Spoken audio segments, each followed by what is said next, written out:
Welcome to the future of farming. Organic farming.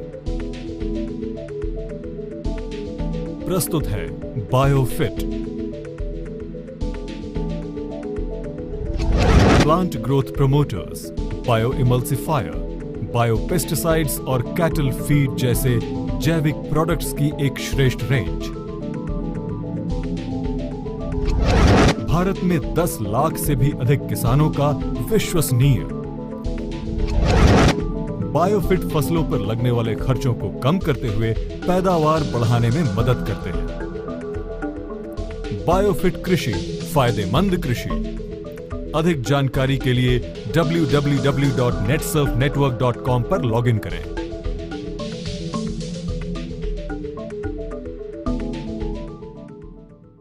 नमस्कार। तो आज हम शुरुआत करते हैं बायोफिट के बारे में, जानकारी कैसे और हमारे प्रोडक्ट क्या है इस बारे में। तो इससे पहले हम लोग बात करेंगे कि जैविक खेती जो हम लोग आए दिन सुनते हैं, आए दिन हम लोग बात करते हैं, तो ये जैविक खेती क्या होती है। तो बहुत बार जब किसानों से बात होती है तब हमें पता चलता है कि जैविक खेती करना यानी हमारी ट्रेडिशनल फार्मिंग करना, पर असल में ये फार्मिंग करना आज के तारीख में, आज के समय पॉसिबल है क्या। क्योंकि अगर हम बात की जाए जैविक खेती में, सबसे पहली चीज आती है कि आपको अधिक से अधिक मात्रा में गोबर खाद इस्तेमाल करना, बाकी की सारी चीजों का इस्तेमाल करके हमें नेचुरली फार्मिंग करना। पर आज हम लोग देख रहे हैं कि किसानों के पास में इतनी गाय, इतनी भैंसें बची ही नहीं है ताकि वो जैविक खाद यानी जो FYM है वो बनाकर हमारे खेतों में डाल सके। तो हम लोग जैविक खेती कैसे कर सकते हैं। साथ ही साथ जब हमने भारत भर किसानों से बात की, उनसे पूछा, तो उनके सामने तरह तरह की समस्याएं आज देखने मिलती है। सबसे पहली समस्या की बात करें तो वो है आज दिन ब दिन हमारा खर्च बढ़ रहा है। अब ये खर्च क्यों बढ़ रहा है, तो हम लोगों ने आज तक ये नहीं समझा कि हमें कितनी मात्रा में कौन सी चीज डालनी है ताकि हमें ज्यादा से ज्यादा उत्पादन मिल सके। दूसरी चीज पूछी जाए तो उत्पादन क्षमता। आज अगर हम बात करें भारत की तो 70% आबादी ये कृषि के ऊपर निर्भर है, और इसको अगर आगे बढ़ाना है, इसको डेवलप करना है, तो हमारे सभी किसानों को ज्यादा से ज्यादा मेहनत करनी पड़ेगी और हमारी पैदावार बढ़ानी पड़ेगी। तो अब ये पैदावार बढ़ाने के लिए हम लोग आज ना जानते हुए भी केमिकल खाद का, केमिकल दवाओं का इस्तेमाल कर रहे हैं, जिस वजह से मात्र हमारा दिन ब दिन खर्च बढ़ रहा है, पर उत्पादन क्षमता जितनी चाहिए उतनी हमें नहीं मिल पा रही। उसके बाद में हम लोगों ने किसानों से और बात की और आपको क्या समस्याएं देखने मिलती है, तो उनमें से सबसे कॉमन चीज उन्हें उभर के आई वो है कि आज हमारे खेतों की जो उपजाऊ क्षमता है वो दिन ब दिन कम होती जा रही है। वो क्यों कम हो रही है, तो सबसे पहली चीज हरित क्रांति, ग्रीन रिवॉल्यूशन में कहा गया था कि अगर हमें ज्यादा से ज्यादा उत्पादन चाहिए, हमें अच्छी फसल चाहिए और हमारी मिट्टी ये अच्छी बनी रहनी चाहिए, उसके लिए एक समान मात्रा में हमें केमिकल और ऑर्गेनिक जितनी भी चीजें उनका इस्तेमाल करना जरूरी है। पर आज हमारे बीच में एक जंग छिड़ गई है। अगर मेरे पड़ोस का किसान 1 बोरी DAP डाल रहा है, यूरिया डाल रहा है, तो मुझे 2 बोरी डालना है, जिसकी वजह से दिन ब दिन हमारे जमीन की उपजाऊता कम होती जा रही है और हमें देखने मिल रहा है कि आज हमारी जो धरती माँ है वो सख्त हो गई है। तो इन्हीं सभी चीजों के ऊपर हम लोगों ने काम किया और ऐसे प्रोडक्ट ढूंढ के निकाले जो आने वाले समय में हर एक किसान भाई जब इस्तेमाल करेगा तो उसे ज्यादा से ज्यादा उत्पादन तो मिलेगा ही मिलेगा, साथ ही साथ उनका खर्च कम हो जाएगा। अगर मैं जैविक खेती की बात करूं, आज किसी भी किसानों से अगर बात की जाए, उन्हें पूछा जाए कि जैविक खेती करना यानी क्या करना होगा, तो सबसे पहले चीज बोलते हैं सर गोबर खाद डालना है, बिना केमिकल की खेती करना है। पर यह संभव है क्या, ये प्रश्न आज हमारे सामने सबसे बड़ा है। तो नेटसर्फ ने क्या किया, अपने 16 साल रिसर्च करके कुछ ऐसे प्रोडक्ट्स बनाए जो आपको ज्यादा से ज्यादा उत्पादन तो देंगे ही, साथ ही साथ आपकी मिट्टी, हवा, पानी और आपके उत्पादन को अच्छा बनाने में मदद करेंगे। तो हम एक एक करके इन प्रोडक्ट्स के बारे में जानकारी लेंगे और समझेंगे कि ये प्रोडक्ट काम कैसे करते हैं और आपको आने वाले समय में ये ज्यादा से ज्यादा उत्पादन कैसे दे पाएंगे। तो सबसे पहले बात करें हम, तो हमारा जो प्रोडक्ट है स्टीम रिच। स्टीम रिच क्या है, या हमारी जो पूरी बायोफिट प्रोडक्ट रेंज है उसमें कौन सी प्रोडक्ट आती है। तो अगर हम लोग क्रॉप केयर की बात करें तो हमारे पास में सबसे पहली प्रोडक्ट है स्टीम रिच, दूसरा प्रोडक्ट है हमारे पास एनपीके, तीसरा बायो 95 कॉन्सेंट्रेट, उसके बाद में हमारे पास में शेक और आखिरी प्रोडक्ट है रैपअप। एक एक करके इन सारी प्रोडक्ट्स की जानकारी उत्पादन बढ़ सके। तो सबसे पहले हमारे सामने जो समस्या आती है उसे हम लोग कहते हैं कि आज हमारा उत्पादन जितना चाहिए उतना बढ़ नहीं पा रहा। अब ये उत्पादन नहीं बढ़ पा रहा, इसकी कारण क्या है? तो हम लोगों ने किसानों से वापस बात की, उनसे पूछा कि आप जो बीज खरीदते हो, कितने लोगों ने उस बीजों के ऊपर एक जर्मिनेशन परसेंटेज यानी उस बीजों की उगम क्षमता लिखी होती है, वो कितने लोगों ने पढ़ी? बहुत बार किसान बोलते हैं 60%, कोई बोलता है 70%।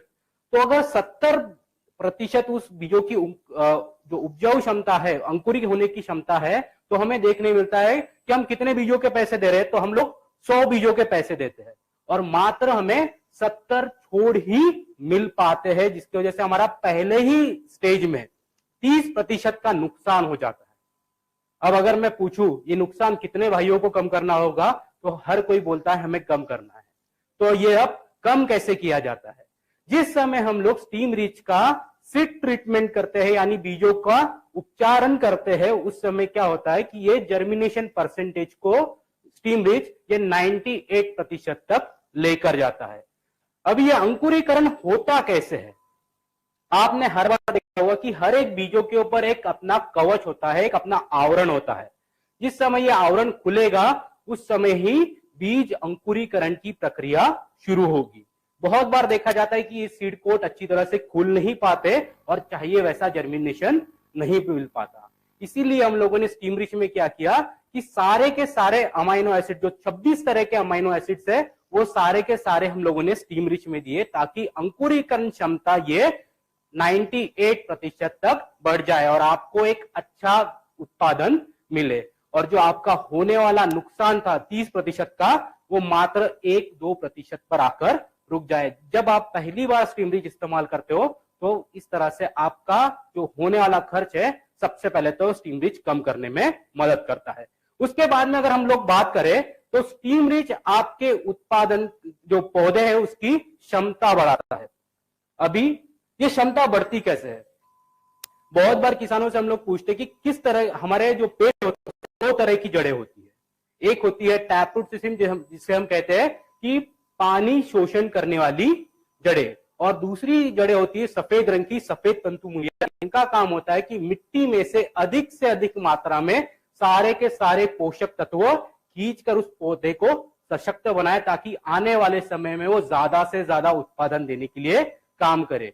हम देखते हैं अगर ये सफेद जड़ों की संख्या कम होगी तो मॉर्टेलिटी के रेशियो ये बढ़ते हैं और हमें चाहिए वो उत्पादन नहीं मिल पाता। साथ ही साथ हमारा खर्च बढ़ता है क्योंकि वापस हमें सोइंग करना पड़ता है, वापस हमको प्लांटेशन करना पड़ता है, जिसकी वजह से हमारा खर्च सिर्फ बढ़ता है। तो जब हम स्टीम रिच का पहला स्प्रे करते हैं उस समय क्या होता है कि जड़ों का विकास ये बहुत अच्छी तरह से होता है और मिट्टी में से सारे के सारे पोषक तत्व जैसे NPK माइक्रोन्यूट्रिएंट ये अधिक से अधिक मात्रा में खींच दिए जाते हैं जो आने वाले समय में उस पौधे को सशक्त बनाते हैं और ज्यादा उत्पादन देने के लिए वो तैयार होता है। उसके बाद में अगर मैं बात करूं तो स्टीम रिच आपके शाखाओं का विस्तार अच्छा करता है और एक सीधा सा सिद्धांत माना जाता है कि जितनी ज्यादा शाखाएं होंगी, जितनी ज्यादा ब्रांचेस होंगी, उतने ज्यादा आपको फूल मिलेंगे और जितने ज्यादा फूल मिलेंगे उतना अच्छा आपका उत्पादन होगा। अगर एक उदाहरण तौर पे मैं बात करूं तो एक आम का पेड़ अगर लिया जाए तो उसके ऊपर हमें करोड़ों फूल मिलते हैं, पर हमें आम कितने मिलते हैं? बहुत बार बोलते हैं 1000, कोई बोलता है 2000, कोई बोलता है 5000, पर बाकी के फूलों का हुआ क्या? जब भी हम लोगों ने झड़े हुए फूल देखे हैं तो उसकी जो पीछे की टिप होती है जिसे हम लोग बर्ड कहते हैं, वो सबसे पहले तो काला होकर नीचे गिर जाता है, जिसकी वजह से हमारा नुकसान हो रहा है। तो नेटसर्फ ने वापस रिसर्च किया, सोचा कि इसके पीछे सच में कारण क्या है जिसकी वजह से हमें यह सब समस्याएं देखने मिल रही है। तो हम लोगों ने ढूंढ के निकाला कि ऑक्सीजन की मात्रा जब कम होने लगती है तब ये फूल छोड़ों से गिरकर नीचे गिर जाते हैं, जिसकी वजह से आपका नुकसान होता है। तो हम लोगों ने वापस रिसर्च किया और इस ऑक्सीजन को नेचुरल सोर्सेस से ढूंढ कर निकाला और स्टीम रिच में आपको दिया है। और जिस समय आप स्टीम रिच का इस्तेमाल करते हो उस समय हमें देखने मिलता है कि ये फूलों को की झड़ने की जो प्रोसेस है उसको कम कर देता है, उसकी प्रक्रिया को कम कर देता है और आपको अधिक से अधिक फूल मिलते हैं। और सीधा सा सिद्धांत जैसे हम लोगों ने देखा था, जितने ज्यादा फूल होंगे उतने ज्यादा फल हमको मिलते हैं। तो इस तरह से स्टीम रिच आपके उत्पादन को बढ़ाने में मदद करता है। उसके बाद में अगर हम लोग बात करें तो सबसे इंपॉर्टेंट चीज होती है कि आपकी क्वालिटी। हर कोई आज बात करता है कि अच्छी क्वालिटी होनी चाहिए, सब्जियां अच्छी दिखनी चाहिए। तो इसके ऊपर हम लोग तरह तरह के आजकल प्रोसेस कर रहे हैं। जैसे कि अगर मैं सेब की बात ले लूं तो उसके ऊपर हम वैक्स लगाते हैं ताकि वो चमकीला दिखे, ज्यादा अच्छा दिखे और हमें बाजार में उसका अच्छा भाव मिले। पर ये सब चीजें पहले होती थी क्या? जब हमारे दादा परदादा खेती करते थे, किसानी करते थे, उस समय ये चीजें होती थी क्या? पहले तो सभी यही था। पर उस समय एक चीज हमेशा देखी जाती थी कि आप जिस तरह का उत्पादन इस्तेमाल कर रहे हो, जो प्रोडक्ट आप यूज कर रहे हो, वो उसके क्षमता को पूरा कर सकता था। पर आज हमारे मिट्टी में वो सारे पोषक तत्व पर्याप्त मात्रा में उपलब्ध ना होने के कारण हमें अच्छी क्वालिटी नहीं मिल पाती। तो हम लोगों ने स्टीम रिच में और चीजें की, फॉलिक एसिड हो गया, अमाइनो एसिड्स हो गए, इनको इस अनुपात में मिलाया ताकि आने वाले समय में वो अच्छी क्वालिटी का उत्पादन ले सके। अगर मैं गेहूं की बात करूं, आप में से बहुत सारे लोग गेहूं खरीदने जाते होंगे तो देखते होंगे कि गेहूं दिखता कैसे है, कैसे खरीदना चाहिए, उसका एक पैरामीटर क्या है। तो हम लोग बोलते हैं कि गेहूं जितना गेहुआ होगा, उसका रंग जितना अच्छा डेवलप हुआ होगा, दाना जितना अच्छी तरह से भरा हुआ होगा, उतना वो क्वालिटी में अच्छा है, उसको उतना अच्छा दाम मिलता है। अगर मैं फल और सब्जियों की बात करूं तो सब्जियों के पत्ते जितने ज्यादा चौड़े होंगे उसमें हरेपन, जो हम क्लोरोफिल परसेंटेज बोलते हैं, वो जितना ज्यादा होगा उतना वो अच्छा उत्पादन है। तो स्टीम रिच क्या करता है कि आपके जो उत्पादन है उसकी क्वालिटी को बढ़ाता है, जिस वजह से जब कोई भी किसान भाई ऐसा उत्पादन लेके बाजार में जाता है तो उसको ज्यादा से ज्यादा दाम मिलने में मदद मिलती है और अल्टीमेटली किसानों का फायदा होता है। अभी ये स्टीम रिच को इस्तेमाल कैसे करना है, क्योंकि ये सबसे महत्वपूर्ण चीज है। अगर हम लोग बात करें तो सबसे पहला स्टेज होता है बीज उपचारण। तो ये बीज प्रक्रिया, बीज उपचारण किया कैसे जाता है? तो हमें क्या करना है कि 1 ml स्टीम रिच लेकर 1 लीटर पानी के साथ में मिला देना है। और जो भी आपके बीज है जिनका आवरण सख्त है, जैसे कि हमारे गेहूं हो गए या फिर बाकी की चीजें होगी जिनका, या फिर चावल हो गए, उसका जो आवरण होता है, जिसका जो कवच होता है वो बहुत ज्यादा सख्त होता है, जिसकी वजह से वो खुलता नहीं है। तो जो बीजों का सख्त, जो ऊपर का आवरण है, जो कवच है वो सख्त है, उसे हमें 10 से 15 मिनट तक के उसमें डुबोकर भिगोकर रखना है। और उसके बाद में उसको अच्छी तरह से छांव में सुखाकर हम लोग बोने के लिए इस्तेमाल करेंगे। तो हमको देखने मिलता है आपका जर्मिनेशन परसेंटेज ये 98 तक चला जाता है। अभी बाकी के बीजों का क्या? तो जैसे कि मूंगफली हो गई, जो बीजों का आवरण, जो कवच है वो पतला है, जैसे मूंगफली हो गई, इसके ऊपर हमें स्टीम रिच का हल्के हाथों से स्प्रे करना है। मात्रा हमें समान लेनी है, 1 ml स्टीम रिच 1 लीटर पानी में, और उसके ऊपर स्प्रे करके उसे अच्छी तरह से हमको सुखा के रख देना है छांव के अंदर, और उसके बाद में उसको बोने के लिए इस्तेमाल करना है ताकि आपको अच्छा जर्मिनेशन मिले। उसके बाद में जो दूसरी स्टेज होती है जिसे हम लोग कहते हैं 3 to 4 लीफ स्टेज, इस अवस्था में सफेद जड़ों का विकास शुरू होता है। और देखने मिलता है कि इस अवस्था में अगर सफेद जड़ों का विकास अच्छी तरह से नहीं हुआ तो वो पौधा वहां पर अच्छे से फल फूल नहीं पाता है।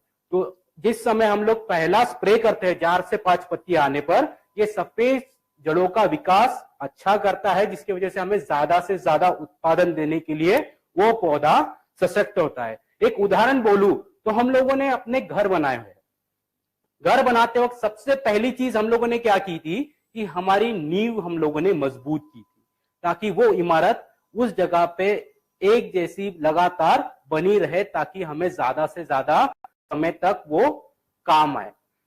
उसी तरह से जब आप स्टीम रिच का पहला स्प्रे करते हो उस समय ये जड़ों का विकास अच्छा करता है, उसको सशक्त बनाता है, और वो पौधा आने वाले समय में आपको ज्यादा उत्पादन देने के लिए सक्षम बनता है। उसके बाद हम लोग बोलते हैं कि जब आपने पहला स्प्रे किया उससे 20 से 22 दिन बाद में स्टीम रिच का दूसरा स्प्रे होना जरूरी है, क्योंकि इसे हम लोग कहते हैं वेजिटेटिव ग्रोथ, यानी शाखाओं का विस्तार होने की पूरी प्रक्रिया यहां से शुरू होती है। और एक जो हम लोगों ने सिद्धांत देखा था, शाखाओं जितनी ज्यादा होंगी उतना ज्यादा हमें फूल मिलेंगे, और जितने ज्यादा फूल मिलेंगे उतना ज्यादा हमारा उत्पादन बढ़ेगा। तो स्टीम रिच को इस अवस्था में जब हम लोग स्प्रे करते हैं तो टहनियों का विकास अच्छी तरह से होता है और वो पौधा अच्छी तरह से फूल पैदावार करने में सक्षम बनता है और आपको ज्यादा इफेक्टिवली प्रोडक्शन मिलता है। उसके बाद में हम लोग बोलते हैं जब फूल धारणा होती है, या फिर अगर गेहूं की बात करें, चावल की बात करें, तो जब आपकी बालियां तैयार होती है उस समय हमें स्टीम रिच का इस्तेमाल करना है, क्योंकि जिस समय हम लोग स्टीम रिच का इस्तेमाल करते हैं उस समय क्या होता है कि जो भी कार्बोहाइड्रेट हमारे पेड़ों के तने में जमा हुआ है वो पूरा का पूरा ऊपर की ओर बढ़ के आपके फूल और आपके अनाज की तरफ बढ़ता है और उसको अच्छी तरह से भरने में मदद करता है। उसके बाद में जो आखिरी स्प्रे है वो हम लोग बोलते हैं जब फल धारणा होती है, जब फूल ये फलों में रूपांतरित होते हैं, अनाज जब बढ़ता है उस समय में करना है। अनाजों की अगर बात की जाए तो एक मिल्किंग स्टेज आती है, यानी अगर आप बालियों को दबाए तो उसमें से सफेद रंग का एक द्रावण बाहर निकलता है। अगर हम लोग इस अवस्था में स्टीम रिच का इस्तेमाल करते हैं तो हमें देखने मिलता है कि ये ज्यादा अच्छी तरह से बढ़ते हैं, उसमें नेचुरली सारे के सारे तत्व जमा हो जाते हैं, उसका रंग अच्छा आता है, और जब आप ऐसा उत्पादन लेके बाजार जाते हो तो आपको ज्यादा अच्छा आमदनी भी होती है। अभी स्टीम रिच का डोज क्या?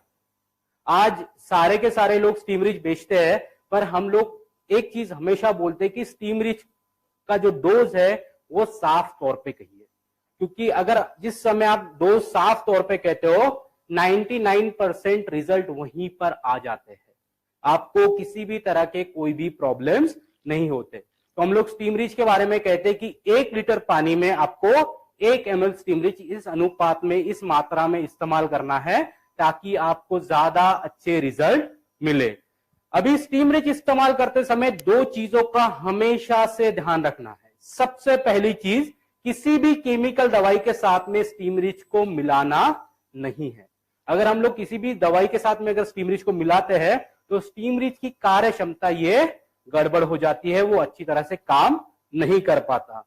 और अगर हमको अच्छे रिजल्ट चाहिए तो हमेशा ध्यान रखना है कि स्टीम रिच को किसी भी दूसरी दवाओं के साथ में इस्तेमाल ना करें। दूसरी सबसे महत्वपूर्ण चीज, हर एक किसान के पास में मात्र एक ही पंप होता है जिससे वो केमिकल दवाइयां भी स्प्रे करता है, या फिर आपकी जो ऑर्गेनिक दवाइयां है वो भी स्प्रे करेगा, या स्टीम रिच भी उसी के साथ में उसी में स्प्रे करेगा। तो जब भी हम लोगों को कोई भी स्टीम रिच का स्प्रे करना हो उस समय स्टीम रिच का इस्तेमाल करें ताकि उसके कोई भी रिएक्शन ना हो और आपको ज्यादा अच्छे रिजल्ट मिल सके। अगर अभी हम लोग बात करेंगे बायो 95 के बारे में, आज जो सबसे बड़ी समस्या किसानों के सामने है वो है कि आज दिन ब दिन हमारा खर्च बढ़ रहा है। अब ये खर्च बढ़ा क्यों? हम लोगों ने बहुत सारे किसानों से मिले, बात की, उनसे हर बार पूछा कि जब आप दवाइयां खरीदते हो बाजार से, वो फिर वो इंसेक्टिसाइड हो, पेस्टिसाइड्स हो, कुछ भी हो, कितने लोगों ने उसका लेबल पढ़ा? वो बोलते हैं हाँ सर पढ़ा, उस पे ऐसे पॉइजन लिखा होता है, पर एक चीज उस पे और लिखी होती है और वो होता है ये दवा पेट्रोलियम बेस है, यानी इस दवा में तेल का अंश है। अभी एक सादा सा प्रश्न है मेरा आपसे कि कभी भी तेल और पानी एक साथ में मिक्स हो पाया है क्या? तो जवाब आता है नहीं। इसीलिए आज जब किसान बाजार से दवाइयां खरीदते हैं, लाते हैं, हमारे खेतों में स्प्रे करते, तो देखने मिलता है खेतों के एक हिस्से में अच्छे रिजल्ट आते हैं, एक हिस्से में नहीं आते। जहां पे दवाई स्प्रे की है वहां पे रिजल्ट दिखते हैं, जहां पे सिर्फ पानी स्प्रे हुआ है वहां पे रिजल्ट हमें नहीं देखने मिलते। तो हम लोगों ने क्या किया, एक ऐसी प्रोडक्ट बनाई जो आपको आने वाले समय में ज्यादा से ज्यादा अच्छी तरह से आपकी दवाई की कार्य क्षमता बढ़ा दे। तो हम लोगों ने क्या किया, इसे एक इमल्सिफाइंग एजेंट की तरह हम लोगों ने इस्तेमाल किया, जो क्या करता है, तेल और पानी की घनता को एक समान करके अच्छा मिश्रण देता है। यानी आप जो भी दवाई लेते हो उसकी कार्य क्षमता बढ़ाने का काम बायो 95 करता है। उसके बाद में इसका दूसरा काम है, ये आपको पत्तों के ऊपर दवाई को चिपकाए रखता है। जब आप स्प्रे करते हो तो आपको इस तरह का चित्रण देखने मिलता है। पत्तों के ऊपर छोटी छोटी बूंदें तैयार होती है और उससे एक बड़ी बूंद होकर सारी की सारी दवाई जमीन में गिर जाती है, जिसकी वजह से हमारा सिर्फ नुकसान हो रहा है। अगर ये नुकसान हमें कम करना है तो हमें बायो 95 का इस्तेमाल करना होगा। जिस समय हम बायो 95 का इस्तेमाल करते हैं उस समय क्या होता है, ये दवाइयों को पत्तों के ऊपर अच्छे से चिपकाए रखने का काम करता है, ताकि ये दवाई नीचे नहीं गिरती और हमारा होने वाला नुकसान कम होता है। आज अगर हम बात करें किसी भी किसानों से, तो उनसे हम पूछते हैं कि आपने कितने लोगों ने कीड़ों को पत्ते खाते हुए देखा? वो बोलते हैं सभी ने देखा। उनसे पूछा फिर कैसे खाते हैं, तो वो बोलते हैं कि वो पत्ते जो होते हैं थोड़ा यहां से खाएंगे, थोड़ा सा इधर से खाते हैं, थोड़ा इधर से खाते हैं और बाकी का छोड़ देते हैं। मेरा ये प्रश्न है, ऐसा वो क्यों करते हैं? आज हमें पता ही नहीं होता कि जहां पर दवाइयां गिरी हुई है, जहां पर दवाई है, सिर्फ वहां पर ही उन दवाइयों का असर होता है, उसका जो इफेक्ट होता है उसी जगह पे मिलता है। पर बायो 95 सिर्फ दवाइयों को पत्तों पे चिपकाता नहीं है, बल्कि उसको अच्छे से उन पत्तों के ऊपर फैलाता भी है। अगर ये फैलाना अच्छी तरह से हुआ तो कोई भी लूप होल नहीं बचता, कोई भी ऐसी जगह नहीं बचती जहां पे कोई भी इंसेक्ट उसे खा सके। और इसकी वजह से हम लोग बोलते हैं कि ये दवाई की कार्य क्षमता को बढ़ाता है और आपके खेतों को सुरक्षा प्रदान करता है। अभी हम लोगों ने और एक प्रश्न पूछा कि ये जो कीड़े होते हैं ये कहां पर आते हैं, पत्तों के ऊपर के हिस्से में आते हैं या नीचे के हिस्से में? हर कोई बोलता है कि पत्तों के नीचे आते हैं। और हम लोग स्प्रे कहां करते हैं? पत्तों के ऊपर। तो अभी मेरा प्रश्न ये है, कीड़े आए हैं नीचे, हम लोगों ने स्प्रे किया है ऊपर, हमको रिजल्ट कैसे मिलेंगे? इसके लिए हमको अभी नीचे से स्प्रे करना होगा। तो हर किसी को पता है कि ये मुमकिन नहीं है। तो अब इसे मुमकिन कैसे बनाया जाए? क्योंकि नेटसर्फ हमेशा सोचती है, समझती है, किसानों के हर प्रॉब्लम्स को अंडरस्टैंड करके प्रोडक्ट में डेवलपमेंट करती है। तो हम लोगों ने एक चीज इसमें और दी, अंतर प्रवाह्य करने की क्षमता। हर एक पत्तों के ऊपर छोटे छोटे रंध्र होते हैं जिसे स्ट्रोमेटा कहा जाता है, और इन स्ट्रोमेटा का काम होता है कि प्रकाश संश्लेषण क्रिया को अच्छी तरह से कर सके। और ये सिर्फ सुबह के समय थोड़ी देर के लिए ही खुलते हैं। पर बायो 95 में जो तत्व है वो क्या करते हैं, इन स्ट्रोमेटा उसको खोलकर पत्तों के ऊपर से लेके नीचे तक इस दवाई को लेकर जाते हैं, जिसकी वजह से जो हमारे कीड़े हैं उन तक ये दवाई पहुंच जाती है और आपको ज्यादा अच्छे रिजल्ट मिलते हैं और आपका जो नुकसान हो रहा है 25 से 30% का, वो कम होने में मदद मिलती है। अभी स्टीम रिच को इस्तेमाल कैसे करना है? जो हमारा प्रोडक्ट है बायो 95, इसको आप स्टीम रिच के साथ में भी इस्तेमाल कर सकते हो, या और आप जो भी दवाइयां इस्तेमाल कर रहे हो, फिर वो इंसेक्टिसाइड हो, पेस्टिसाइड्स हो या केमिकल फर्टिलाइजर्स हो, अगर आप स्प्रे कर रहे हो, यानी जब भी किसान भाई अपने हाथ में पंप उठाता है उसे बिना बोले बायो 95 उसमें 5 ml डालना है, ताकि उसकी कार्य क्षमता बढ़ सके। क्योंकि हमारा जो पंप होता है वो 15 लीटर का होता है, तो 15 लीटर के अंदर हमें 5 ml जब बायो 95 डालेंगे तो ये दवाई को अच्छी तरह से घुलनशील बना देगा, साथ ही साथ ये दवाई की कार्य क्षमता बढ़ाएगा और आपको ज्यादा अच्छे रिजल्ट मिलने में मदद होगी। उसके बाद में हम लोग बात करेंगे एनपीके के बारे में। क्या है एनपीके? आज हर कोई बात करता है नत्र स्फुरद पलाश। तो एनपीके यानी नत्र स्फुरद पलाश है क्या? सबसे पहले तो नहीं। हम लोगों ने क्या किया है, हमारा जो निसर्ग है इसके अंदर एक बहुत अच्छा वरदान हम लोगों को दिया था हमारे भगवानों ने, हमारे जो ये सृष्टि बनाई इसने उसने, कि किसानों के लिए 76% नाइट्रोजन फ्री ऑफ कॉस्ट यानी बिना मूल्य उपलब्ध कराया था। पर और साथ में कुछ ऐसी मित्र जीवात हमारे खेतों में दी थी, हमारे निसर्ग में दी थी, जो आपको वो सारा का सारा नत्र खींच के, नाइट्रोजन खींच के आपके उत्पादन को बढ़ा सके। आपको किसी भी तरह के कोई भी यूरिया डीएपी डालने की जरूरत ना पड़े। एक उदाहरण के तौर पे मैं बोलूं तो हम लोगों ने सभी ने जंगल देखा है। जंगल में एक बारिश होती है तो सारा का सारा जंगल हरा भरा हो जाता है। ये हमारे खेतों में क्यों नहीं होता?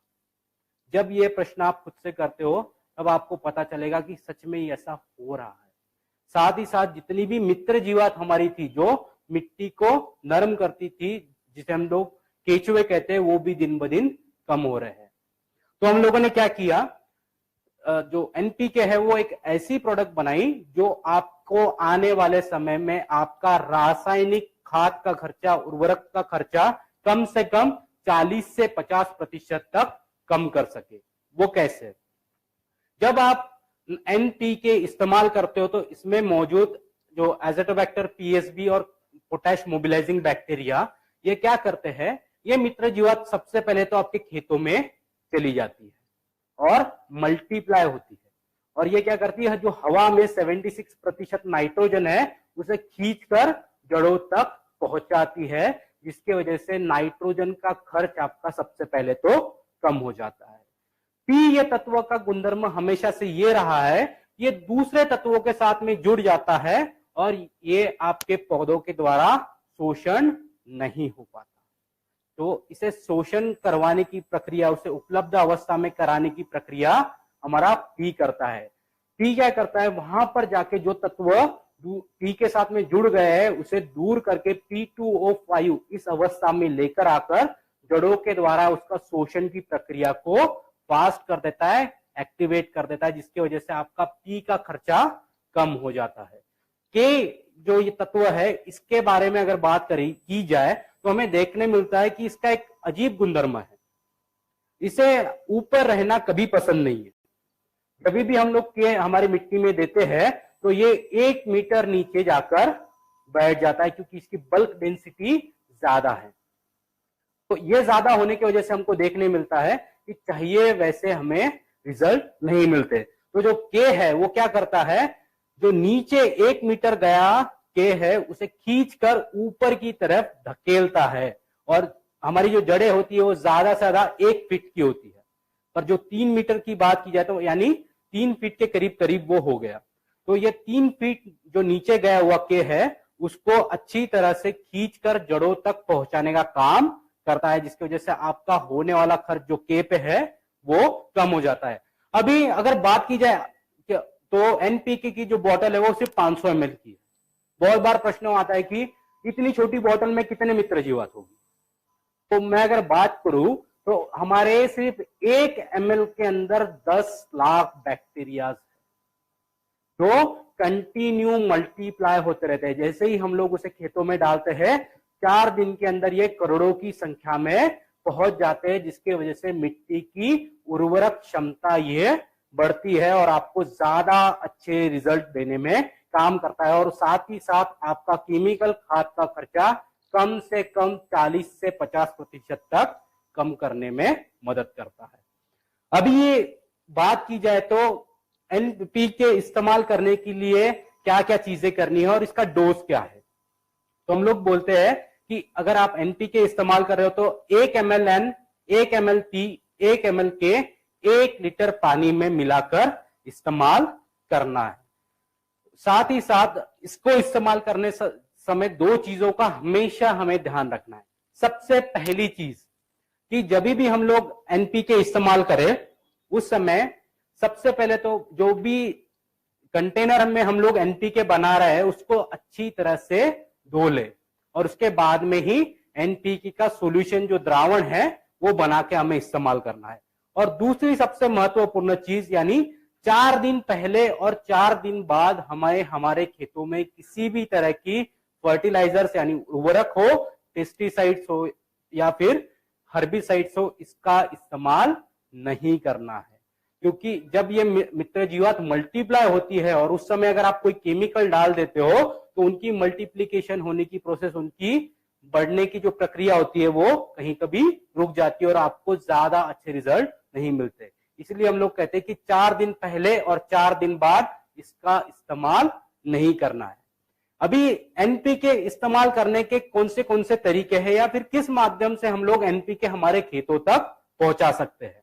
तो सबसे पहली मेथड यानी क्या, बहुत सारे किसान भाई आज गोबर खाद का इस्तेमाल करते हैं।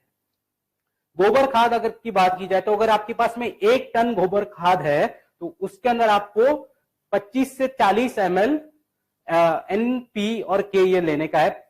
अगर आप 40 ml लेते हो तो उसके साथ में आपको 5 लीटर पानी लेना है और उस पंप में उसको अच्छी तरह से मिला देना है, जो हमारा सादा स्प्रे पंप होता है।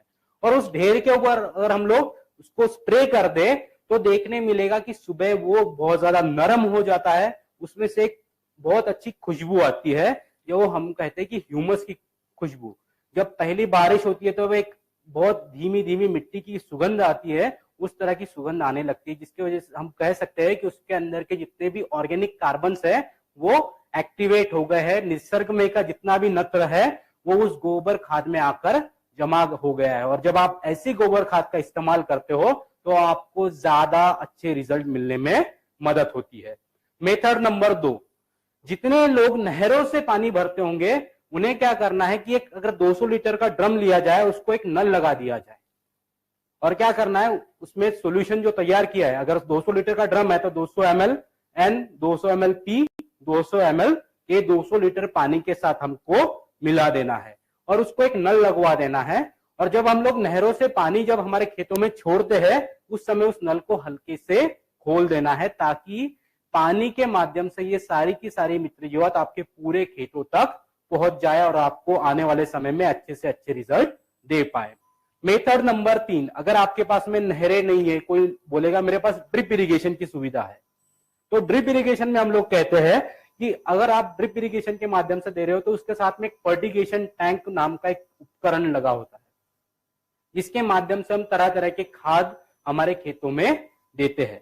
तो उस ड्रिप इरिगेशन के फर्टिगेशन टैंक की अगर बात की जाए तो 220 लीटर, 500 लीटर या 1025 लीटर के अलग अलग साइजेस में वो उपलब्ध है। अगर मैं 220 लीटर की बात करूं तो उसके अंदर 220 ml N, 220 ml P, 220 ml K आपको डाल देना है और उसके अंदर 220 लीटर पानी आपको दे देना है। और जैसे ही आप ड्रिप इरिगेशन शुरुआत करते हो तो सारी की सारी मित्र जीवात आपके खेतों तक पहुंचाई जा सकती है। अभी अगर कोई बोले कि मेरे पास में ड्रिप इरिगेशन भी नहीं है, नहरें भी नहीं है, अब मैं कैसे दे सकता हूं, तो हर किसान भाई के पास में अपना एक पंप जरूर होता है और अगर उस पंप का सामने का नोजल पूरी तरह से खोल दिया जाए तो हमें एक मोटी धार मिलती है। हमें क्या करना है, उस पंप के नोजल को पूरी तरह से खोलकर डायरेक्ट जड़ों के पास में इसको देना है, ताकि ये मित्र जीवात नीचे जाके अच्छी तरह से अपना काम कर सके। और जो भाई फलों की खेती करते हैं, ऑर्चिड्स में काम करते हैं, जैसे संतरे हो गए, कोकोनट हो गए और बाकी की कोई भी फलों की खेती, उसके अंदर हम लोग एक पानी का रिंग बनाया होता है जिसको कैरा कहा जाता है। तो जो 200 लीटर का ड्रम में हम लोगों ने द्रावण तैयार किया है, डायरेक्ट 1 लीटर के मग से लेके हमें उस रिंग के अंदर डाल देना है, ताकि ये मित्र जीवात नीचे जाके उस फल, उस आम के पेड़ को, संतरे के पेड़ को अधिक से अधिक मात्रा में NPK ये उपलब्ध करा सके और आपको अच्छे रिजल्ट मिले। एक चीज और हमेशा ध्यान रखनी है हमें कि जब भी फ्लावरिंग होती है, यानी जब फूल धारणा की शुरुआत होती है, उस समय हमें नत्र को बंद कर देना है, क्योंकि नत्र क्या करता है, ऑक्सीजन को डिसॉल्व करता है, उसको वहां से कम करता है और जिसकी वजह से आपको देखने मिलता है कि फूल ये झड़ने की प्रक्रिया फास्ट हो जाती है, ज्यादा हो जाती है। तो जब भी आपको दिखे कि फूल धारणा हो गई है, उस समय नत्र को बंद कर देना है, ताकि आप, क्योंकि उस समय हमें वेजिटेटिव ग्रोथ यानी शाखाओं के विस्तार की कोई जरूरत नहीं होती। हमें जो मेन काम होता है वो P और K का होता है। तो ये P और K आपको ज्यादा से ज्यादा अच्छी तरह से उपलब्ध हो और ज्यादा उत्पादन देने के लिए आपका खेत सक्षम बने। और उसके बाद में हम लोग बात करते हैं कि जो ग्रीन रिवॉल्यूशन हुआ, हरित क्रांति हुई, उसमें ऐसा क्या हुआ। आज अगर मैं किसानों से बात करता हूं, जब भी हम लोग मिलते हैं, बात करते हैं, तो आज हम लोगों के अंदर जंग छिड़ी हुई है। अगर मेरे बाजू का किसान 1 बोरी DAP डाल रहा है तो मैं 2 बोरी डालूंगा, क्योंकि मुझे ज्यादा उत्पादन चाहिए। पर असल में हो रहा क्या रहा है कि धीरे धीरे हमारे मिट्टी में इस क्षार की जो मात्रा है सिर्फ वही बढ़ रही है और सारे के सारे पोषक तत्व ये जड़ों के माध्यम से शोषण नहीं कर पा रहे। तो एनपीके क्या करता है, आपके मिट्टी में जाकर ये जो भी तत्व मौजूद है उसको खींचकर जड़ों तक पहुंचाता है, जिसकी वजह से आपको ज्यादा अच्छे रिजल्ट मिलते हैं। अभी हम लोग बात करेंगे शेत के बारे में। अब शेत है क्या? हर कोई बोलता है सॉइल सॉइल सॉइल। मिट्टी ये हमारे सबसे महत्वपूर्ण चीज है। अगर एग्रीकल्चर की बात की जाए तो मिट्टी ये किसी भी एग्रीकल्चर का हृदय है, उसका हार्ट है। आज हम लोग जब भी किसानों से मिलते हैं, बात करते हैं, आप में से ही बहुत से लोगों से जब मैं मिलता हूं तो मुझे देखने मिलता है कि एक प्रश्न आप सबका कॉमन आता है कि आज मिट्टी सख्त हो गई है। अब ये मिट्टी सख्त क्यों हो गई या फिर ये सब प्रॉब्लम्स क्यों आने लगे? तो इसका कारण सिर्फ एक ही है कि हम लोगों ने न जानते हुए अधिक से अधिक मात्रा में जो केमिकल इस्तेमाल किया है, उसके वजह से आज मिट्टी की उत्पादन क्षमता, उर्वरक क्षमता धीरे धीरे कम हो गई है। अभी मेरा एक प्रश्न आप सभी से है कि आप में से कितने लोगों ने हमारे खेतों की मिट्टी को एक बार तो भी छू कर देखा है? अगर आपने देखा होगा तो सबसे पहली चीज वो बताती है कि आज वो कितनी ज्यादा सख्त हो गई है, कितनी ज्यादा हार्ड हो गई है। अब ये हार्ड होने का वजह क्या? तो हमारे मिट्टी की जो उर्वरक क्षमता है वो धीरे धीरे कम हो गई है। साथ ही साथ एक उदाहरण मैं हमेशा पूछता हूं कि आज से 10 साल पहले अगर यहां से 20 किलोमीटर 10 किलोमीटर दूर भी अगर बारिश हुई तो मुझे यहां पर बैठे बैठे पता चलता था कि कहीं तो भी बारिश हुई है, क्योंकि मिट्टी की एक अच्छी सुगंध मेरे तक पहुंचती थी, मुझ तक पहुंचती थी। पर आज वो नहीं हो पा रहा। तो ये सब कुछ हुआ क्यों? तो हम लोग देखते हैं कि मिट्टी की जो अवस्थाएं होती है, 3 तरह की अवस्थाएं, फिजिकल यानी भौतिक, केमिकल यानी रासायनिक और बायोलॉजिकल यानी जैविक। ये तीनों की तीनों अवस्था पूरी तरह से खराब हो गई है, जिस वजह से आज हमें चाहिए वैसे रिजल्ट नहीं मिल पा रहे। हम कितना भी खर्च करें हमें उतना उत्पादन नहीं मिल पा रहा। तो ये मिट्टी की फिजिकल प्रॉपर्टी यानी भौतिक अवस्थाएं होती क्या है? अभी मैंने आपसे पूछा था कि कितने लोगों ने मिट्टी को एक बार तो भी छू कर देखा है। जब आप मिट्टी को छू कर देखते हो तो सबसे पहली चीज आपको मिट्टी बताती है वो सख्त हो गई है। दूसरी सबसे इंपॉर्टेंट चीज आपको वो बताती है कि आज उसके अंदर हवा कितनी अच्छी तरह से खेल रही है, क्योंकि जड़ों को सिर्फ न्यूट्रिएंट यानी पोषक तत्वों की ही जरूरत नहीं होती, बल्कि हवा की भी जरूरत होती है। तो एसेंट ऑफ सैप यानी शोषण करने की प्रक्रिया में पानी ही नहीं खींचा जाता। अगर वहां पे हवा नहीं होगी तो पानी ये कभी जो पोषक तत्व है कभी खींचे नहीं जाते। तो मिट्टी जितनी ज्यादा नरम होगी, उसमें जितनी ज्यादा हवा खेलेंगी, उतना ज्यादा आपको अच्छे रिजल्ट मिलते हैं। इसे हम लोग कहते हैं फिजिकल प्रॉपर्टी। दूसरी अवस्था होती है केमिकल प्रॉपर्टी। अभी इसके बारे में मैं एक छोटा सा उदाहरण बोलता हूं कि हम लोग मूवीज देखते हैं, पिक्चर देखते हैं, हमेशा स्टोरी क्या होती है? एक हीरो होता है, एक हीरोइन होती है, एक विलन होता है, और हमेशा विलन ये हीरोइन को किडनैप कर लेता है और वहां पे प्रॉब्लम होती है। बराबर हीरो आता है, फाइटिंग करता है, उसको बचाता है। हमारे मिट्टी में जो हमारे सबसे अच्छे मित्र थे उसे हम लोग कहते हैं क्या? जो केचुए। वो क्या करते थे कि हमारी मिट्टी की केमिकल अवस्था को सुधारते थे, उसके अंदर ऑर्गेनिक कार्बन की कंटेंट बढ़ाने का काम करते थे। तो इस ऑर्गेनिक कंटेंट को बढ़ाने का काम होता कैसे कि जो भी हमारे जमीन में बचे हुए रॉ मटेरियल है, जो तन है, उसको कार्बन के रूप में कन्वर्ट किया जाता है, जिसकी वजह से जितनी भी पोषक तत्व जैसे माइक्रो न्यूट्रिएंट हो गए, इसको शोषण करने की प्रक्रिया फास्ट होती है। और जो हमारा शेत है वो क्या करता है, जब ये बैक्टीरिया मल्टीप्लाई होते हैं उस समय एक फाइटो एंजाइम सीक्रेट करता है, जो क्या करता है प्लांट के साथ में आपके जो एंजाइम्स होते हैं वो मिट्टी को नरम करते हैं, और जितने भी पोषक तत्व जो एक दूसरे के साथ में जुड़ गए हैं और जो आपके पौधों के द्वारा शोषण नहीं हो पा रहे, उनको वहां तक पहुंचाने का काम करता है, जिसकी वजह से आपको ज्यादा अच्छे रिजल्ट मिलते हैं। आपकी जमीन जो होती है वो स्टेबल होती है, और जब आप 7 साल तक के कंटिन्यू शेड का इस्तेमाल करते हो तो ये हमारा बोलना है कि आप मात्र और मात्र गोबर खाद के ऊपर ही अपनी पूरी की पूरी खेती कर सकते हो। अभी जो आखिरी चीज है वो है बायोलॉजिकल प्रॉपर्टी।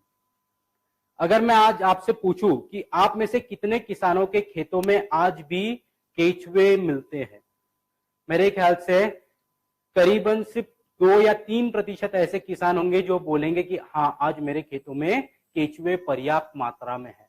तो मेरा प्रश्न आपसे ये है कि असल में ये केचुए गए कहां? तो हर कोई बोलता है केमिकल इस्तेमाल किए इसलिए मर गए। तो हम लोगों ने ये मर नहीं गए, हम लोगों ने मार दिए हैं, क्योंकि कोई अच्छा काम करता है वो हमें पसंद नहीं आता। तो इस वजह से जो शेत है वो क्या करता है, सबसे पहले तो आपके मित्र जीवा जितनी भी खेतों में उपलब्ध है उसको संरक्षण प्रदान करता है, जिसे हम लोग बायो प्रोटेक्टेंट कहते हैं। ये क्या करता है, जब भी आप आपके खेतों में इसे देते हो उस समय जितनी भी मित्र जीवात होती है, वो फिर एज़ोटोबैक्टर है, पीएसबी है, केएसएम है, केचुए है, इनके इर्द गिर्द अपना एक सुरक्षात्मक कवच तैयार करता है, जिसकी वजह से कोई भी केमिकल वहां पे अगर डाला जाए तो उसका कोई बुरा परिणाम नहीं होता। और आपके खेतों में जो भी बायोलॉजिकल माइक्रोफ्लोरा है, जो भी हमारे मित्र जीवात है, वो अच्छी तरह से बढ़ सकते हैं, फल फूल सकते हैं और आपको अच्छे रिजल्ट दे सकते हैं। अभी शेत को इस्तेमाल कैसे करना है, तो अगर आप फोलियर जब एप्लीकेशन करते हो तो इसके फायदे क्या? बहुत बार बोला जाता है कि शेत को स्प्रे भी करना है। तो जब हम लोग शेत को स्प्रे करते हैं तो सबसे पहली चीज ये क्या करता है, पत्तों का जो विकास होता है, जो पत्तों की पूरी घेराव होता है उसको बढ़ाता है, जिसकी वजह से फोटोसिंथेसिस की यानी प्रकाश संश्लेषण की क्रिया फास्ट हो जाती है। और सीधा सा सिद्धांत है, जितना ज्यादा फोटोसिंथेसिस होगा, जितना ज्यादा अन्न तैयार होगा, उतनी ज्यादा आपकी टहनियां मजबूत होगी, उसमें कार्बोहाइड्रेट जमा होगा, और जब फल धारणा होगी, अनाज भरेगा, तो ये सारा का सारा कार्बोहाइड्रेट इस्तेमाल किया जाएगा, जिसके वजह से आपको ज्यादा अच्छी क्वालिटी का अनाज, फल, सब्जियां ये मिलते हैं।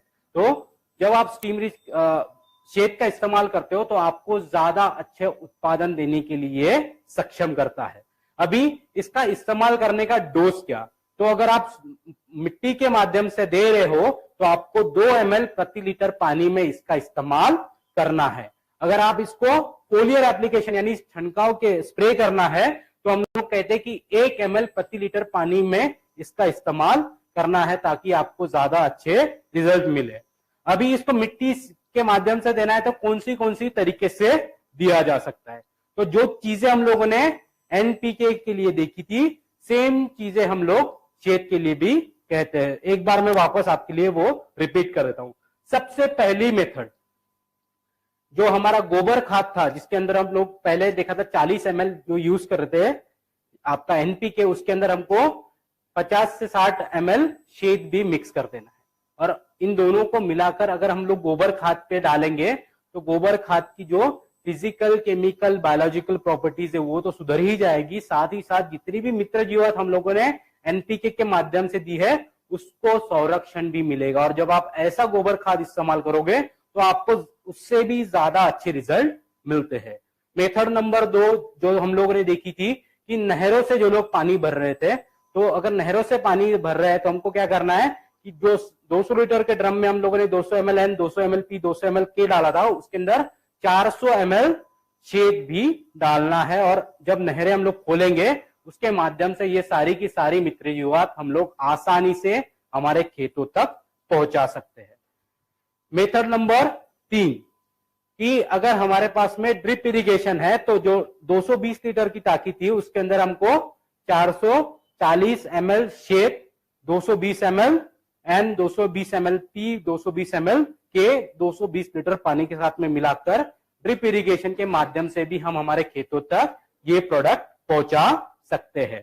उसके बाद में जो पंप के माध्यम से दे रहे थे तो हम लोग क्या बोल रहे थे कि 15 लीटर का पंप है तो उसमें 15 ml N, 15 ml P, 15 ml के और कितना 30 ml शेक मिला देना है और उसे हम लोग दे सकते हैं। और जो आखिरी मेथड है जो हम लोग डायरेक्ट हमारे फलों को दे रहे थे, उसके अंदर अगर 200 लीटर के ड्रम में हम लोगों ने 200 ml N, 200 ml P, 200 ml के लिया है, उसके साथ में 400 ml शेक भी मिला देना है और उसको हम लोग दे सकते हैं, ताकि ये एनपीके और शेक एक साथ में अच्छी तरह से काम कर सके और आपको आने वाले समय में मिट्टी ये सॉफ्ट मिले, अच्छी मिले और आप ज्यादा से ज्यादा उत्पादन उससे ले सके। अभी शेत इस्तेमाल करते समय कौन सी चीजों का ध्यान रखना है?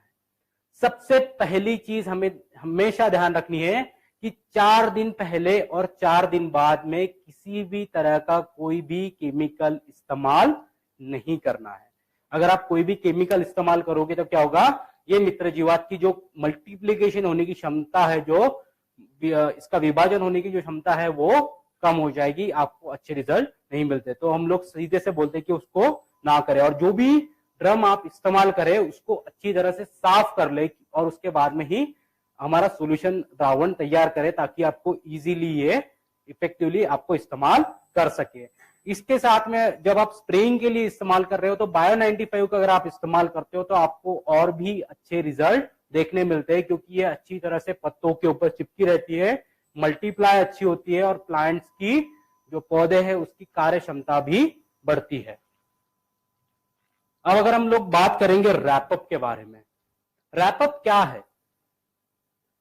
अगर हम लोग आज बात की जाए तो भारत में करीबन 56% किसानों को पता ही नहीं होता कि उनके खेतों में किसी भी तरह के कोई भी इन्फेक्शन आया है, और जब पता चलता है तब तक इतनी देर हो चुकी होती है कि उसको सॉल्व नहीं किया जा सकता, या फिर हमें बहुत ज्यादा मात्रा में इन केमिकल का इस्तेमाल करना पड़ता है।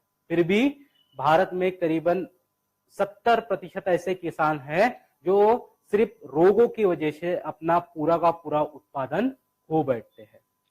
हम लोगों ने जब ये प्रोडक्ट बनाई तो हम लोगों ने बहुत सारी संस्थाओं के साथ में मिले, बात की, ICAR हो गया, यहाँ की बहुत सारी नामांकित यूनिवर्सिटीज है उनमें गए, उनसे बात की, तो उनका कहना आया कि ये रोग हमेशा पहले स्टेज से ही हमारे खेतों में मौजूद होते हैं और तरह तरह के रोग हमारे खेतों में जो पौधे हैं उनको देते हैं।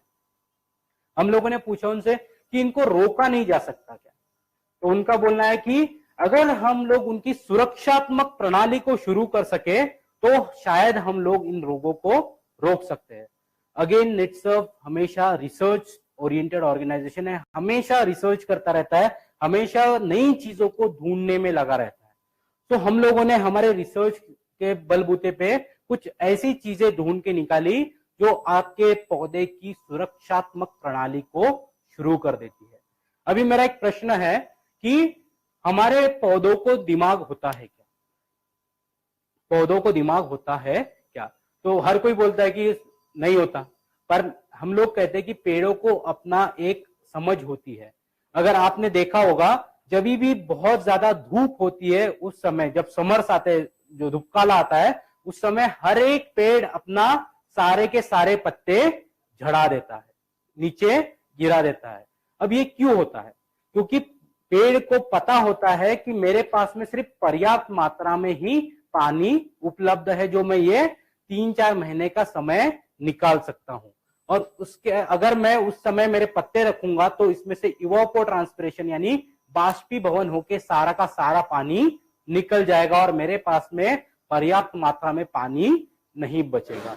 तो पौधा अपनी सुरक्षात्मक प्रणाली शुरू कर देता है और वो पूरे पेड़ को बता देता है कि आप सारे के सारे पत्ते गिर जाओ, जैसे ही मेरे पास में पर्याप्त मात्रा में पानी आएगा मैं वापस आपको खिला लूंगा। तो इसे कहते हैं किसी भी पेड़ की पौधे की सुरक्षात्मक प्रणाली। रैपअप उसी तरह से काम करता है। जब आप रैपअप का स्प्रे करते हो तो सबसे पहली चीज ये क्या करता है, इसके अंदर से जो सेकेंडरी मेटाबोलाइट्स रिलीज होते हैं वो आपके पौधे की सुरक्षात्मक प्रणाली को शुरू कर देते हैं और आपके पौधे को बताते हैं कि आने वाले समय में आपको तरह तरह के फंगल इन्फेक्शन हो सकते हैं, फंगल प्रॉब्लम्स हो सकते हैं, जैसे पाउडरी मिल्ड्यू हो गया, डाउनी मिल्ड्यू हो गया, इसके प्रॉब्लम्स आ सकते हैं। तो इसको रिकवर कैसे किया जाए? तो पौधा अपनी खुद की ही सुरक्षात्मक प्रणाली को शुरू कर देता है और जिसकी वजह से वो इन्फेक्शन उसके अंदर जाने से उसको रोकने में मदद मिलती है। अभी एक मैं उदाहरण तौर पे बात करता हूं। हमारे घर में कितने लोग होते हैं? 5 से 6 लोग होते हैं। अगर किसी एक व्यक्ति को सर्दी हो गई तो सारे के सारे लोगों को सर्दी हो जाती है क्या? तो नहीं, कोई तो भी 1-2 ऐसे व्यक्ति होते हैं जिनको ये प्रॉब्लम नहीं होता, क्योंकि उनकी सुरक्षात्मक प्रणाली अच्छी होती है। अगर हम लोग पहले से रैपअप का इस्तेमाल करते हैं तो हमें देखने मिलता है अगर हमारे बाजू के खेत में भी अगर कोई इन्फेक्शन आ गया तो भी वो हमारे खेतों तक नहीं आ पाता, क्योंकि हमारे पौधे उतने सक्षम हुए होते हैं। तो रैपअप इस तरह से काम करता है। अभी मेरा जो सबसे बड़ा प्रॉब्लम है कि कोई भी फंगल इन्फेक्शन होता कैसे है, तो हम लोग देखते हैं कोई भी अगर पत्ता है उसके ऊपर कोई कीड़ा आके खाना शुरू कर दिया तो क्या होगा, वहां पे एक गड्ढा तैयार हो जाता है, एक पंचर हो जाता है और उसमें से सारा का सारा द्रावण बाहर आता है, जिसे हम लोग सेल सैप कहते हैं। अब ये सेल सैप क्या होता है कि हमारे निसर्ग में तरह तरह के फंगस मौजूद है, वो उसके ऊपर आके बैठ जाते हैं और पूरे पौधे को विदिन 24 घंटे के अंदर ये फंगल इन्फेक्शन की शुरुआत हो जाती है। और एक बार वो उनके पूरे प्रणाली में चला गया तो उस पौधे को रिकवर करने में बहुत ज्यादा टाइम लगता है, या फिर वो रिकवर अच्छे से नहीं हो पाता और हमारा जो होने वाला उत्पादन है उसकी क्वालिटी खराब हो जाती है। तो रैपअप क्या करता है, जब आप रैपअप का इस्तेमाल करते हो तो ये पत्तों के ऊपर अपनी एक सुरक्षात्मक शील्ड तैयार कर देता है, एक परत बना देता है, और अगर कोई इंसेक्ट वहां पे खाता है तो उसके ऊपर ये परत मौजूद रहती है, जिसकी वजह से कोई भी फंगस उसके ऊपर ग्रो नहीं हो पाता, वो सेल सैप के कांटेक्ट में नहीं आता। उसके साथ ही ये क्या करता है, जितने भी फंगस के स्पोर्स होते हैं, जितने भी उसके अंडे होते हैं, ये उसी को खाकर अपने आप को बढ़ाता है। हमारे निसर्ग में करीबन हजारों तरह के फंगस उपलब्ध है। हमारे खेतों में, हमारे शरीर के ऊपर ये सारी की सारी चीजें होती है। तो इन चीजों को रोकने के लिए रैपअप क्या करता है, जब भी आप रैपअप का इस्तेमाल करते हो तो ये उसके ऊपर उसको साफ कर देता है और उस ऊपर से हमारे शरीर जो पत्ते हैं उसके ऊपर अपना एक आवरण तैयार कर देता है, जिसकी वजह से कोई भी फंगस उस पेड़ों के अंदर तक नहीं जा पाती और हमारे खेत ये सुरक्षित रहते हैं। उसके बाद में ये क्या करता है कि जितने भी जो हमारे बैक्टीरियाज है जो इन्फेक्शन पैदा कर रहे हैं उसी के ऊपर मल्टीप्लाई होकर उसको पूरी तरह से नष्ट कर देता है। फिर हम लोगों ने उनसे पूछा कि ये जो फंगल इन्फेक्शन है, जो भी आपके प्रॉब्लम से, उसकी शुरुआत कहां से होती है। तो हमें जब रिसर्च कर रहे थे उस समय पता चला कि करीबन 70% रोग ये हमारे बीजों से आते हैं। अभी मैं एक उदाहरण के तौर पे बोलूंगा, आप में से बहुत से लोगों ने चने का बीज देखा होगा, उसके ऊपर हमेशा एक पाउडर लगी होती है सफेद रंग की एक पाउडर जैसा हमें दिखता है। वो होता क्या है, तो सारे के सारे फंगस के स्पोर्स होते हैं, जो एक पर्याप्त सिचुएशन तैयार हो, ह्यूमिडिटी अच्छी मिले, पर्याप्त पानी मिले तो वो मल्टीप्लाई होना शुरू हो जाते हैं और जड़ों के माध्यम से वो आपके पूरे पेड़ को खराब कर देते हैं। तो हम लोगों ने क्या किया, रैपअप को बनाते वक्त हम लोगों ने डिजाइन करते वक्त ये सारी चीजें भी ध्यान में रखी और रैपअप को इस तरह से बनाया कि जब आप बीज प्रक्रिया से ही इसका इस्तेमाल करते हो तो ये आपके जो बीजों के ऊपर मौजूद जितने भी फंगस है उसको ही खाकर उसको साफ कर देता है। और जब आप आपके बीजों को बोते हो तो आपके पौधों को किसी भी तरह का कोई भी फंगल इन्फेक्शन नहीं होता। और हर 15 दिन में अगर आप इसका इस्तेमाल करते हो तो आपको देखने मिलेगा कि आपके पौधे की सुरक्षात्मक प्रणाली शुरू हो जाती है और आने वाले समय में उसको किसी भी तरह के फंगल इन्फेक्शन नहीं होते, जो आपको अच्छा उत्पादन देने में मदद करते हैं। अभी बीज प्रक्रिया कैसे की जाती है, जिस तरह से हम लोगों ने स्टीम रिच की बीज प्रक्रिया की थी, सेम उसी तरह से हमको रैपअप से भी बीज प्रक्रिया करनी है। अगर हम लोग 1 ml स्टीम रिच ले रहे हैं तो 2 ml हमको रैपअप लेना है 1 लीटर पानी में। और जो भी बीज है जिनका आवरण जो कवच है वो सख्त है, उसको 10 से 15 मिनट तक उसमें डुबोए रखना है और उसको निकालकर छांव में अच्छी तरह से सुखाकर हम लोग बोने के लिए, सोइंग के लिए इस्तेमाल कर सकते हैं।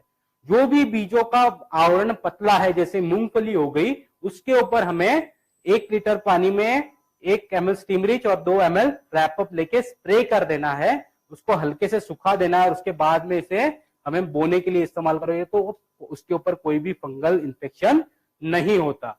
तो इसको इस्तेमाल करने का तरीका क्या, तो हम लोग बोलते हैं कि जब भी आप इस्तेमाल कर रहे हो तो हर 15 से 20 दिन बाद में रैपअप का स्प्रे होना चाहिए और उसका जो डोज है वो हम लोग साफ तौर पे कहते हैं कि 2 ml रैपअप 1 लीटर पानी में आपको इस्तेमाल करना है, यानी 15 लीटर का अगर आपका पंप है तो उसके अंदर 30 ml रैपअप आपको लेना है, ताकि आप इजीली आपके पौधों के ऊपर इसकी सुरक्षात्मक कवच तैयार कर सको और आपके पौधों को किसी भी तरह का फंगल इन्फेक्शन ना हो। साथ में रैपअप इस्तेमाल करते वक्त 2 चीजों का हमेशा ध्यान रखना है, और वो क्या? बहुत बार ये प्रश्न आता है, सर रैपअप और शेत एक साथ में मिलाकर यूज कर सकते हैं? तो नहीं, रैपअप और शेत की जितनी भी जीवात है, मित्र जीवात है, वो एक ही प्रजाति की होने की वजह से अगर हम लोग इसको मिक्स कर देंगे तो ये अच्छी तरह से काम नहीं कर पाती। ये दोनों आपस में ही लड़ती रहती है कि मैं काम करूं या फिर मैं काम करूं, जिसकी वजह से आपको अच्छे रिजल्ट नहीं मिलते। तो हम लोग साफ तौर पे कहते हैं कि जब भी आप रैपअप का इस्तेमाल करना हो तो आप शेत उसके साथ में ना मिलाए या फिर उसको अलग से इस्तेमाल करें, ताकि आपको ज्यादा अच्छे रिजल्ट मिले। उसके बाद में पॉइंट नंबर 2, रैपअप इस्तेमाल करने के बाद में एटलीस्ट कम से कम 24 घंटे के लिए किसी भी तरह का कोई भी केमिकल का इस्तेमाल नहीं करना है, क्योंकि अगर आप कोई भी केमिकल का इस्तेमाल करोगे तो ये वापस से मित्र जीवात है, लिविंग ऑर्गेनिजम्स है, जो मल्टीप्लाई होने में प्रॉब्लम हो सकता है। तो हम लोग कहते हैं या फिर जो पूरा आवरण तैयार होना चाहिए वो अच्छे से नहीं हो पाता। तो अगर आप रैपअप को इस्तेमाल कर रहे हो तो हमेशा से ध्यान रखना है एटलीस्ट 24 घंटे तक किसी भी तरह का कोई भी केमिकल हमें इस्तेमाल नहीं करना है।